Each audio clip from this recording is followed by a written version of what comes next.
Surah 56, Al-Waqia, the event. In the name of Allah, the most merciful, the most compassionate.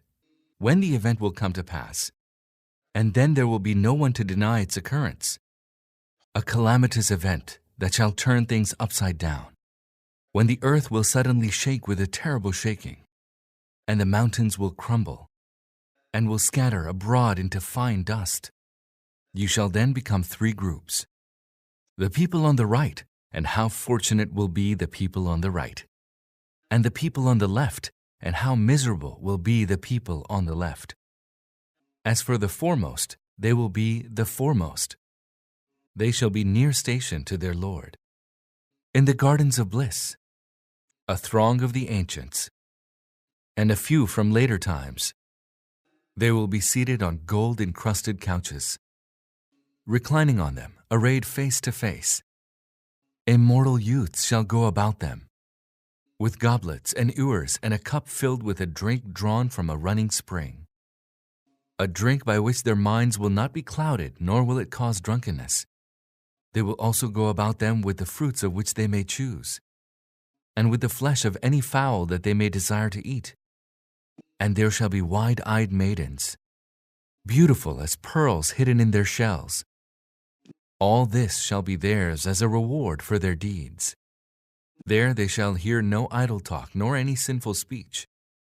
All talk will be sound and upright. As for the people on the right, how fortunate shall be the people on the right! They shall be in the midst of thornless low trees, and flower-clad acacias, and extended shade, and gushing water, and abundant fruit, never-ending and unforbidden.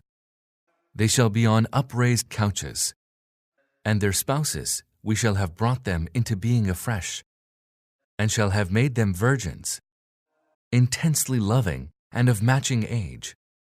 All this will be for the people on the right, a large throng from the ancients, and also a large throng from those of later times. As for the people on the left, how miserable will be the people on the left! They will be in the midst of scorching wind and boiling water, and a shade of thick, pitch-black smoke, which will neither be cool nor soothing. Surely they had lived before in luxury, and had persisted in the great sin. They used to say, "What? Once we are dead and are reduced to dust and bones, shall we still be raised to new life from the dead? We and our forefathers of yore shall all be brought together on an appointed day. Then you, the erring ones, and those that gave the lie to the truth, shall all eat from the tree of al-zakum, filling your bellies with it. And thereupon you shall drink boiling water, drinking it as thirsty camels do. Thus shall they be entertained on the day of recompense. We have created you, then why would you not confirm it? Did you ever consider the sperm that you emit? Do you create a child out of it, or are we its creators? It is we who ordain death upon you, and we are not to be frustrated. Had we so wished, nothing could have hindered us from replacing you by others like yourselves, or transforming you into beings you know nothing about. You are well aware of the first creation, then do you learn no lesson from it? Have you considered the seeds you till? Is it you or we who make them grow?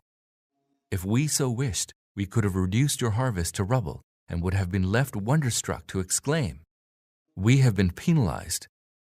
Nay, we have been undone." Did you cast a good look at the water that you drink? Is it you who brought it down from the clouds, or is it we who brought it down? If we had so pleased, we could have made it bitter. So why would you not give thanks? Did you consider the fire which you kindle? Did you make its tree grow, or was it we who made it grow? We made it a reminder and a provision for the needy. Glorify then, O Prophet, the name of your great Lord. No, I swear by the positions of the stars.